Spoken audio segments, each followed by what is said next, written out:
Husband and wife sad story.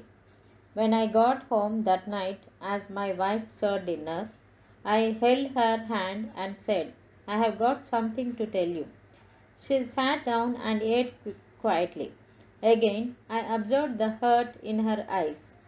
Suddenly, I did not know how to open my mouth, but I had to let her know what I was thinking.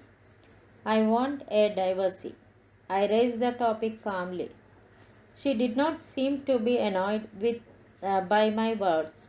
Instead, she asked me softly, why? I avoided her question. This made her angry.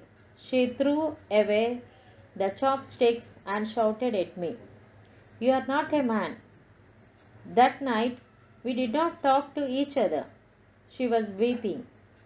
I knew she wanted to find out what had happened to our marriage, but I could hardly give her a satisfactory answer.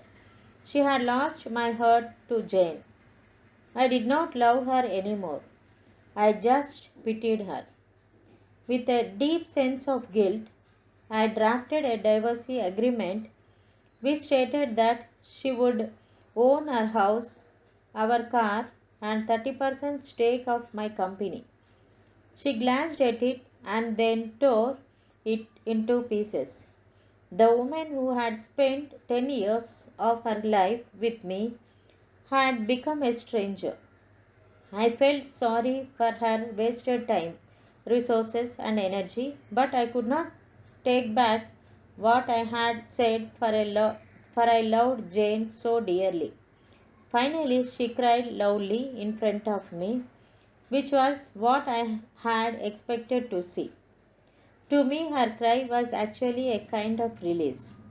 The idea of divorce, which had obsessed me for several weeks, seemed to be firmer and clearer now. The next day, I came back home very late and found her writing something at the table. I did not have some supper but went straight to sleep and fell asleep very fast because I was tired after an eventful day with Jane. When I when I woke up, she will still there at the table writing. I just did not care, so I turned over and was asleep again.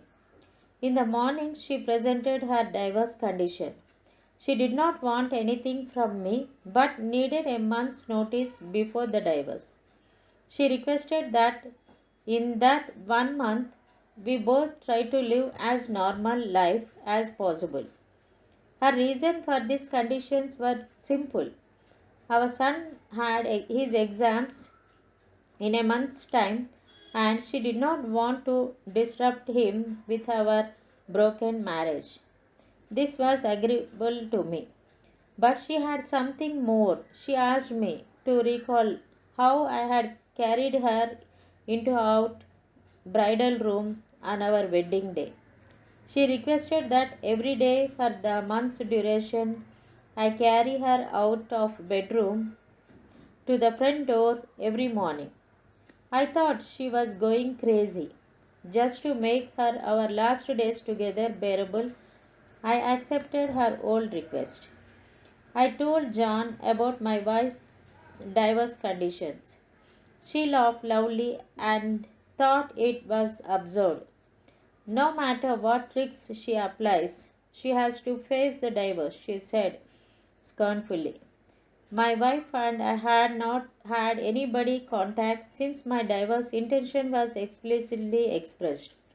So when I carried her out on the first day, we both appeared clumsy. Our son clapped behind us. Daddy is holding Mummy in his arms. His words brought me a sense of pain. From the bedroom to the sitting room, then to the door, I walked over 10 meters with her in my arms. She closed her eyes and said softly, don't tell our son about the divorce. I nodded, feeling somewhat upset. I put her down outside the door. She went to wait for the bus to work. I drove alone to the office. On the second day, both of us acted much more easily. She leaned on my chest. I could smell the fragrance of her blouse. I realized I had not looked at this woman carefully for a long time. I realized she was not young anymore. There were fine wrinkles on her face. Her hair was graying. Our marriage has taken its toll on her. For a minute I wondered what I had done to her. On the fourth day, when I lifted her up, I felt a sense of intimacy returning. This was the woman who had given 10 years of her life to me. On the fifth day and sixth day, I realized that our sense of intimacy was growing again. I did not tell Jane about this. It became easier to carry her as the month slipped by. Perhaps that everyday workout made me stronger. She was choosing what to wear one morning. She tried on a few dresses but could not find a suitable one. Then she sighed. All my dresses have grown bigger. I suddenly realized that she had grown so thin. That was the reason why I could carry her more easily. Suddenly it hit me. She had buried so much pain and bitterness in her heart. Subconsciously, I reached out and touched her head. Our son came in at the moment and said, Dad, it's time to carry mom out. To him, seeing his father carrying his mother out had become an essential part of his life. My wife gestured to our son to come closer and hugged him tightly. I turned my face away because I was afraid I might change my mind at this last minute. I then held her in my arms, walking from the bedroom through the sitting room to the hallway. Her hand surrounded my neck softly and naturally. I held her body tightly. I was just like our wedding day. But her much lighter weight made me sad. On the last day, when I held her in my arms, I could hardly move a step. Our son had gone to school. I held her tightly and said, I had not noticed that our life lacked intimacy. I drove to office and jumped out of the car swiftly without locking the door. I was afraid any delay would make me change my mind. I walked upstairs. Joan opened the door and I said to her, Sorry, Jane, I don't want the divorce anymore. She looked at me, astonished, and then touched my forehead. Do you have a fever? She said. I moved her hand off my head. Sorry, Jane, I said. I won't divorce. My marriage life was boring, probably because she and I did not value the details of our lives, not because we did not love each other anymore. Now I realize that since I carried her into my home on our wedding day, I am supposed to hold her until death do us apart. Jane seemed to be suddenly wake up. She gave me a loud slap and then slammed the door and burst into tears. I walked downstairs and drove away. At the floral shop on the way, I ordered a bouquet of flowers for my wife.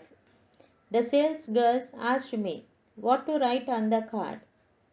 I smiled and wrote, I will carry you out every morning until the death do us apart. That evening I arrived home, flowers in my hands, a smile on my face. I ran upstairs only to find my wife in the bed, dead. My wife has been fighting cancer for months, and I was so busy with Jane to even notice. She knew that she would die soon and she wanted to save me from the whatever negative reaction from our son in case we push through the with the divorce. At least in the eyes of our son, I am a loving husband. The moral of the story is the small details of your lives are what really matter in a relationship. So find time to be your spouse friend and do those little things for each other.